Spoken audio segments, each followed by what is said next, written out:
What's up, everybody? I'm Matt Gary, and in this episode of Coding with the Force, we're going to go over what the public access modifier keyword means in Apex, when you should use it, and we'll do a couple examples together.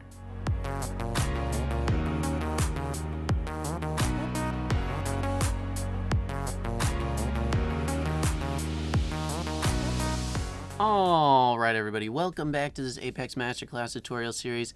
In this episode, we are going to go over what the public access modifier is, when you should use it, all that kind of stuff, and we'll take a look at it in Apex. But before we get into the public access modifier, make sure if you actually enjoy this video to hit the like button, because when you do, it helps make sure that this video gets out to other people just like you that want to learn this stuff for free. So if you enjoy the video, like it. Now let's get back to what you came here for. So in the last episode, we went over the global access modifier, and we discussed how it gives you the most access.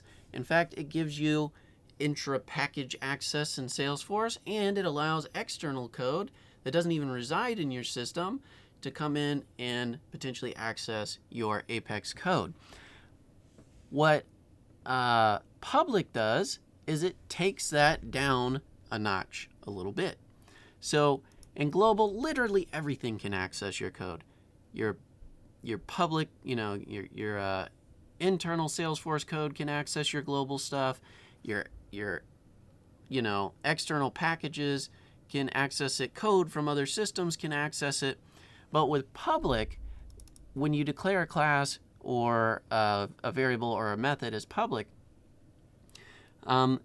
it can only be accessed by the code that resides within your Salesforce system. And more specifically, the code within your package of code that you've created, right?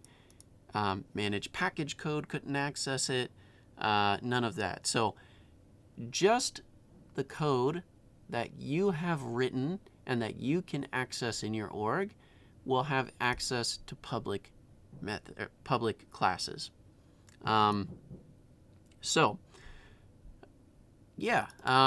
If we declared this class as public was sharing, class access modifiers, and we create our a method in here called public void demo method, because why not? Then this class would be accessible in this abstract task creator class, or whatever else. It could be accessed by our car class, or somewhere completely different in our code base. Literally any one of these Apex classes that I have over here on the side could now call my access modifiers class, and they could call this demo method class. And we can see that because if for some reason, again, it would be, this is a silly situation in which you would do this. Obviously, when I drive a car, I don't need to check my access modifiers. But if I wanted to, for some reason, create a new instance of my access modifiers class and say mods equals new access modifiers, I can do that, right? And if I wanted to call my demo method that I made public, then I can do that. And that's pretty cool. So anywhere in my code base now, I can access my public class, and I can access my public methods within that class. And if I had made this, method private, for instance, then if I came back over here, you're going to see that it gets all red, and that's because it's a private one and it's not publicly accessible. So it's only relevant to this class here. And we'll go over private a little bit more in the private access modifier specific video. But so that's essentially how public works. Public gives the rest of your personal code base in Salesforce, or your org specific code base in Salesforce, access to your class and access to any of the publicly accessible methods within that class.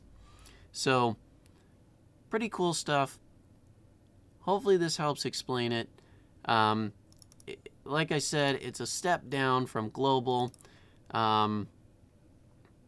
in that you can't have package-to-package communication. You can't have an external system come in and access a public method.